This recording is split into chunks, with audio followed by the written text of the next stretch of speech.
I mean, I started my YouTube channel. It's still going to this day.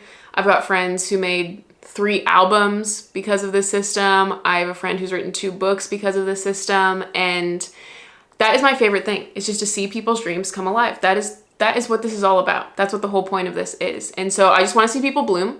So this is just like it's a little pot for the blooming and the creativity to happen. It's a boring system, but it's unto something. Like, it makes the flower bloom, it makes the creativity bloom, it makes your life come alive, your soul come alive. And so that's what I'm so excited about. And so I've been doing this for 5 years now, and I still use it to this day on kind of an amped up scale, but it completely changed my life in 1 year with a full-time job. And I was able to go full-time in this case, YouTube, in this creative career in 1 year. But this video is for people who have any sort of type of creative career. If you want to, I always give the examples, if you want to write a book, or you want to make music, or you want to do something on social media, dance, whatever type of creative career it is, I'm just so passionate about that because I think people need to live lit up. Like, they have this, like when you feel like the sun shining on you from the inside. That's the feeling that I think that everyone should have. And I know the feeling of hating the job that you're currently in. Like, you probably have had this experience where you made a decision to do a certain job or a career and you thought it was going to be fulfilling, and then it turns out to not be, and you just feel tired and overwhelmed. And because you're so tired and overwhelmed, there's not time for anything else in your life. It's like, I can't work out, I can't have friends, I don't know how to find time for everything because this job that I hate is just taking up so much of my mental capacities. And I was totally in that spot. And occasionally you get a little reprieve. You have a weekend off, things going kind of well, you have a minute to yourself, and you think, maybe I should just like film a YouTube video. What would that be like? And you have, a whole Saturday, you move the furniture around, you get the supplies, you do whatever you gotta do. You do it, and you're like, that was really fun. I really liked that. So you do it for a couple more days, and you're like really on one. And at some point, there becomes too much friction. There's more friction from your job again. There's more demands. Maybe insecurity starts to pop up, and you kind of put it away for a while. And you just have this kind of period of time of these bursts and stops, and a burst of energy, and then you stop because it's just hard with the full-time job, and when you're overwhelmed, and when there's not really a system to make the creativity easy. I think a lot of people talk about like how to paint or how to dance, but how do you actually have a system to actually do it? Like, the finding time to do it is the biggest hurdle in and of itself. Once you find the time to do it, and like that system is running smoothly, then it's just easy sailing. You know how to paint, you know how to make music. Maybe there's some insecurity, but that part is easy enough. It's just, how do you move things around to actually do it? And this system, it's honestly a little boring sounding, but it works. You create a boring system. It's like a pot. And so you have the boring system so that the flower can grow in it. Or it's like the riverbanks. The riverbanks are kind of boring, but it makes sure that the water can flow through it and the creativity can flow through you. So honestly, it's probably gonna sound a little boring, but it is so easy. It's like, all you need is just a piece of paper. I'll put a picture. I looked all over for it, but I'll put a picture here. It was this piece of paper that I printed off. I laminated it. It was dry erase because the system is not going to work the first week you do it. It probably won't work the second week you do it, and it probably won't work the third week you do it. But if you tweak it each week, you try it out for a week and then you tweak it. You try it out for another week and you tweak it. By the time you get to a month of doing it, then it's just smooth sailing, and you can just carry that system on for years. I mean, that's been my story. I experimented and experimented and experimented with the system, and now I use the exact system, and it's been 5 years of me doing this now. And it really is a testament to the sustainability of the system. It's not about doing the perfect actions. I have taken such imperfect action with YouTube, so it's not about taking perfect action every day. That's absolutely not what I've done. It's quite the opposite. It's lowering your standards and getting rid of the perfection so that you can have the persistence over the long run. Because what perfection does is that's what's driving these fits and starts and fits and starts. You cannot sustain perfection over the long term. So the most advanced thing that you can do, I love this quote, the most advanced thing you can do is not advance things every once in a while, but it's the basics every day. Like, just the boring little basics, the bare minimum. Are you doing just basically the bare minimum every day? And that doing the bare minimum every day has gotten me so far. It hasn't been perfect, and you you're confronted a lot of the times with this feeling of like, I hate this work and I know it could be better, but I would much rather have that feeling and it actually exists than the feeling of, okay, I made something perfect once and now I haven't done it for 6 months. That feeling is so much worse, that feeling of regret. So I would much rather feel like a little disappointed in my work, but it's actually out there, than feeling like I'm not doing what I meant to do. So let's get into the system. There's a lot of ways that you can make this a little bit more complex. And like I made the potential planner, and there's ways you can map out like more complicated trajectories. But in this video, I want to just do the very basics of the system for people who haven't ever implemented it before. So what I want you to do is get a piece of paper, or preferably a whiteboard, something that is physical, like your hand moving, something tangible. I used to be a teacher, and your brain can manipulate things a lot better when it's in the physical world. So even if you get sticky notes and put it on a piece of paper, that would be a good idea. And you're gonna do the very basics of weekly planning. I get a lot more complex in other videos about weekly planning, but the very basics of weekly planning is just saying, in relation to this creative project, what do I want done by the end of this week? And not a super high goal. A lot of times I do a lot of coaching with people, and I find that a lot of times people set really high goals for themselves, but if you can't sustain it for more than a week, then it's not a good system. So I might just say, I'm gonna make one YouTube video this week, and I'm gonna call that good. And I'll experiment with that, and none of it's permanent. That's why I think it's important for these to be on sticky notes or for this to be on a whiteboard, because you need to really understand this is not permanent. And I also want this to be on something physical, because you need something to trigger in you that you want to actually take this action. A lot of times what's interesting about certain programs like Notion is they're really beautiful, but it's too easy to just get this bank of notes that are kind of hidden and then you don't look at them. But when something's in your physical environment, there's something just more tangible about it. It makes it easier and more accessible, and we're more likely to actually follow through on it. So just gonna pick something realistic. What do you want to have done by the end of the week?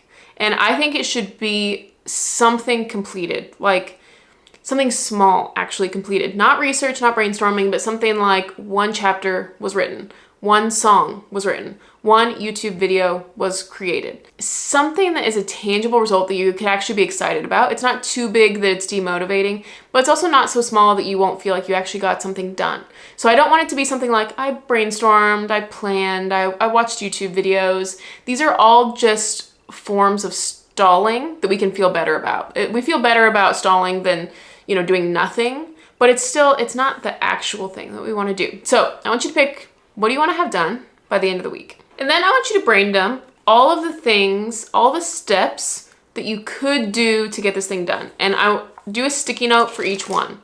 And when I first did this, I did this on sticky notes, and I was moving them all around, and I ended up using them for months.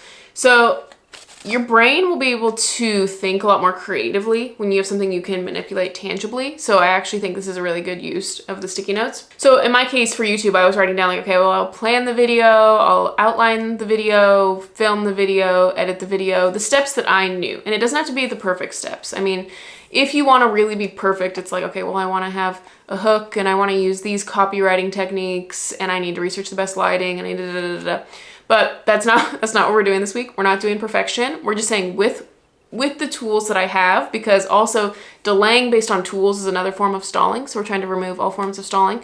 So I'm going to just do with what I have.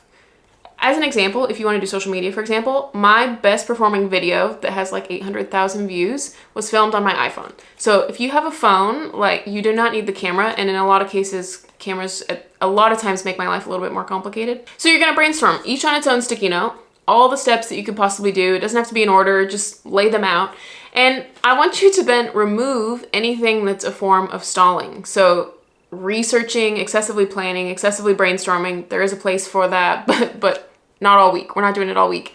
Buying new things, especially week one. A lot of beginners want to give themselves expert equipment. Okay, once I have all this expert equipment, then it'll be good. But then I've been down that road before. I've bought all the expert equipment and then I have no idea how to use it. And then it actually makes more friction in the process. So we want to keep it as frictionless as possible. So just use the tools you already have. Now, what I've seen a lot of people do is when they embark on a creative career, like let's say they're writing a book, they kind of just say, okay, I'm going to write an hour a day. And okay, the day comes, they sit down and they open on their computer and it's like, what am I doing? So they kind of tinker around for a little while, but you just never know when you're done, because you could edit forever. You could just keep editing, keep editing, keep editing. So, you know, all week long, you're just editing the same thing, and perfecting the same thing, and honing the same thing.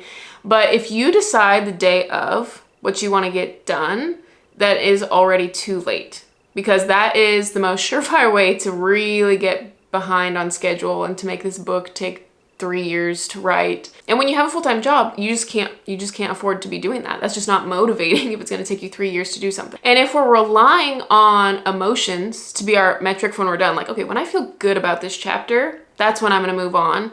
That is just very likely not going to come, because a lot of times people are very critical of themselves and their work.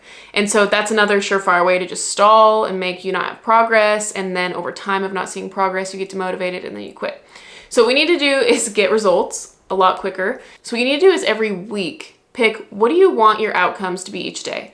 Okay, if I want to have a YouTube video out at the end of the week, and I'm just going to work on this on weekdays, I'm going to chunk that into 5 phases. Okay, maybe day 1 is the planning phase. Pick the title, do a rough sketch of what I want the thumbnail to look like, outline the video. Maybe I'll film it on Tuesday, maybe I'll rough edit on Wednesday, final edit on Thursday, and then on Friday actually create the thumbnails and upload it and get it ready to post, for example. So what you're gonna do is make these, okay, if I'm working 5 days a week on this, these are the phases. And this is what I wanna have done at the end of the day, so that when you sit down, you open up your computer, it's not just, I need to work on this vague, amorphous thing, and I don't know really when I'm done or what I need to do.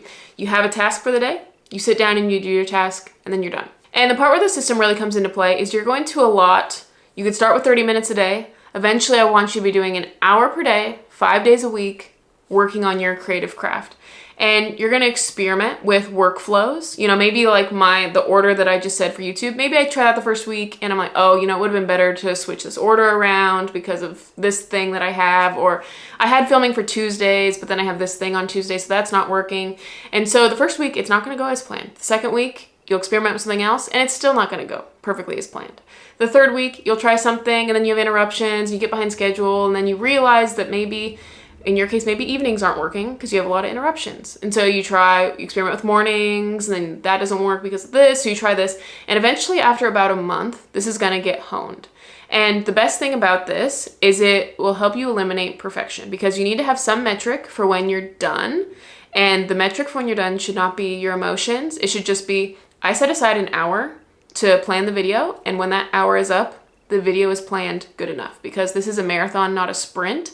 And so I'm not going to go over schedule at the beginning and kind of rob my future self of motivation, but I'm going to pull back right now to kind of be saving, kind of hoarding the motivation I have right now so that my future self can draw from that. Because if I get burnt out right now, I'm robbing my future self. So because this is a long-term game, we're just going to stop. We're going to pull back. When it's been an hour, the thing has to be done. And forcing yourself to say, I only have an hour to do this, and so I'm not going to get behind schedule. I'm just going to call it good enough. It's going to be probably crappy in my eyes. You're probably going to hate it to some extent. But after doing that over and over again, you build this persistence and you get much better, or your skills get much better over time. And you're just going to have a couple years of not liking your work. And that's just how that's going to be. And there's always going to be something wrong with it. But I have videos from when I was first starting that I spent hours on. I slaved over this thing. I went over time and I slaved over it. And I have other videos that I stuck to my parameters. I didn't go over time. They were not up to my standards. And when I look at those videos now, these videos from years ago, when I compare them side by side, they seem the same to me. They both seem crappy, because that's just where my skills were at the time. And your skills get a little better and a little better. And when I look back on these videos, I'm gonna think that they're crappy. So just because you could give your 110%, or you could give your 50%, and years now when you look back at it, it's basically gonna be the same level of crap because you're just a beginner. And so don't kill yourself with this perfectionism. What's perfection to you now, no matter what, is gonna be crappy to you 5 years from now. So you might as well just get it over with as fast as you can. So this system I got from Rachel Hollis years ago, many years ago, 2017 probably, and it's called 5 to Strive. So it's 5 hours every week working on your creative goal. And for me doing this, after 1 year, I had quit my teaching job and was full-time on YouTube. And when I was doing this at the time, most of that year, I was doing 2 videos per week at 5 hours a week. So that's 2.5 hours per YouTube video. for a full year that I did that. Tons of those videos have over 100,000 views.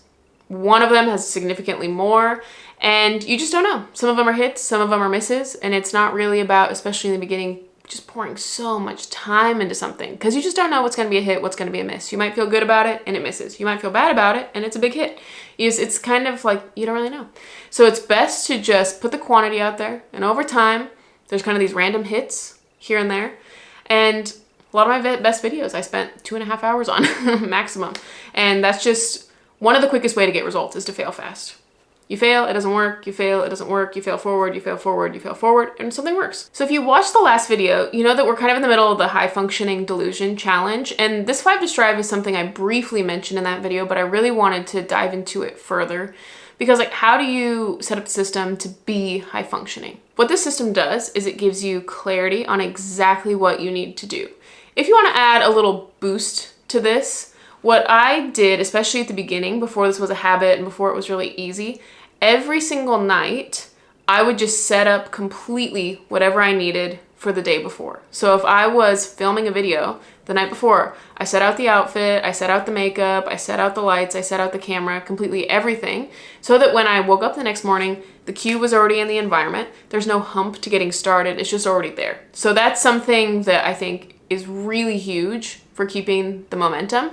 Because at night you're like, oh, all I have to do is set up. And then in the morning you think, oh, all I have to do is get going. I'm already set up. Because the hardest part of getting things done is getting started. So if you can just the night before get started, and then the next morning all you have to do is get going, it makes it so much easier. So I hope you'll join the High Functioning Delusion Challenge. It's just 30 days. Try it out for 3 days. That's what I always say to people. Just experiment with 3 days. If it doesn't completely change your life, you know what? Tweak it, modify it, let it go if it doesn't work for you.